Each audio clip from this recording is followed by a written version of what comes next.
தமிழ் மரபின் ஆணிவேர் பிறப்பொக்கும் எல்லா உயிர்க்கும் என்பதுதான். சக மனிதர்களை சமமாக நேசித்தல், உயிரின் அடிப்படை தேவையான பசி எனும் பிணியை போக்குதல் சக மனிதர்களின் சமூக அறமாக தமிழ் மரபில் பின்பற்றப்பட்டு வருகிறது. பசிப்பிணி மருத்துவன் இல்லம் அணித்தோ செய்தோ கூறுமின் எமக்கே எனும் புறநானூற்று வரிகளும், மண்தினி ஞாலத்து வாழ்வோர்க்கெல்லாம் முண்டி கொடுத்தோர் உயிர் கொடுத்தோரே எனும் மணிமேகலை வரிகளும் மனிதர்களின் பசியை போக்குவது அடிப்படை அறமாக பேசுகிறது. இந்த நீண்ட நெடிய பண்பாடு மரபின் தொடர்ச்சியாக பசியால் யாரும் அறிவுச் செல்வத்தை அடைவதில் தடை இருக்கக்கூடாது என்பதற்காக பள்ளிகளில் மதிய உணவு திட்டம், சத்துணவு திட்டம் என்ற வரிசையில் மிக முக்கியமான காலை உணவு திட்டத்தை குழந்தை செல்வங்கள் யாரும் பசித்து இருந்திடக் கூடாது என்பதில் கவனத்தோடு தாயுமானவராக திகழும் மாண்புமிகு தமிழ்நாடு முதலமைச்சர் அவர்கள் கொண்டு வந்தது உலகெங்கும் பல்வேறு அரசுகளால் முன்னெடுக்கப்படும் திட்டமாக மாறியுள்ளது. காலையில் எழுந்து 5:30 மணிக்கு நாங்கள் வீட்டை விட்டு வேலைக்கு வருவோம். காலையில் சாப்பிடாத கொள்ளாத கூட நாங்கள் வருவோம். 6 மணிக்குள்ளே மார்க்ஷீட் பண்ணி ஆகணும். மார்க்ஷீட் பண்ணி 8:30 மணிக்குள்ளே பாதி தெருவை முடிச்சு பாதி இடத்த முடிச்சு ஆகணும். நாங்கள் வீடு வேஸ்டேஜை கலெக்ட் பண்ணுறோம். கலெக்ட் பண்ணிவிட்டு அதுக்கப்புறம் முடிஞ்சால் தான் சாப்பிடுவோம். அதனால் எங்களுக்கு பசி அதிகமாக ஆயிடுது. எங்களுக்கு டீ பண்ணு தான் எங்களுக்கு அந்த நேரத்தில் எங்களுக்கு சாப்பாடு அதுதான்.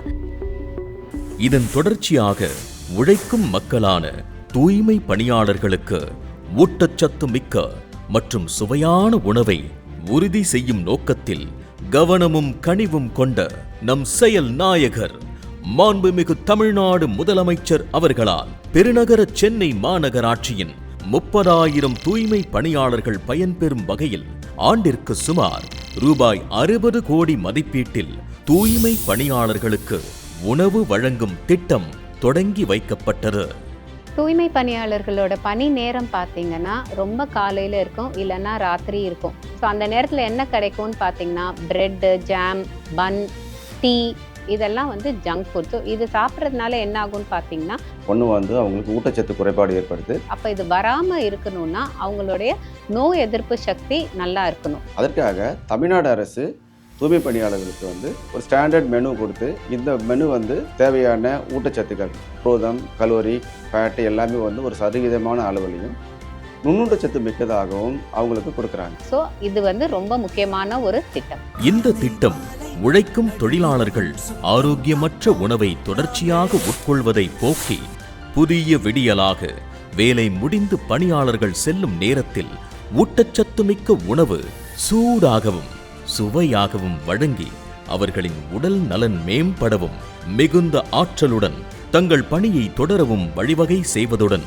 தூய்மை பணியாளர்களுக்கு பெரும் மகிழ்ச்சியையும் ஊக்கத்தையும் அளித்து அவர்களின் கடின உழைப்பை அங்கீகரிக்கும் ஒரு தாயுமானவரின் சிந்தனை மிக்க செயலாக அமைந்துள்ளது. அவ்வளோ பேர் இருக்காங்க தூய்மை பணியாளர்களுக்கு, அத்தனை பேருக்கும் உணவு கொடுக்குறாருன்னா அது அவ்வளோ பெரிய விஷயம் தானே. இந்த மாதிரி தொழிலாளர்கள் எல்லாரும் சேர்த்து வாழ்த்துறாங்க. பெருநகர சென்னை மாநகராட்சி தூய்மை பணியாளர்களுக்கு வழங்கும் உணவில் பயன்படுத்தப்படும் நுகர்பொருட்கள், மூலப்பொருட்கள், உணவின் தரம் மற்றும் பரிமாறப்படும் உணவின் அளவு ஆகியவற்றை தணிக்கை செய்வதுடன் உணவுகள் தயாரிக்கப்படும் சமையலறைகள் FSSAI சான்றளிக்கப்பட்ட சட்டப்பூர்வ உணவு பாதுகாப்பு மற்றும் சுகாதார தேவைகளுக்கு இணங்குவதை உறுதி செய்கிறது.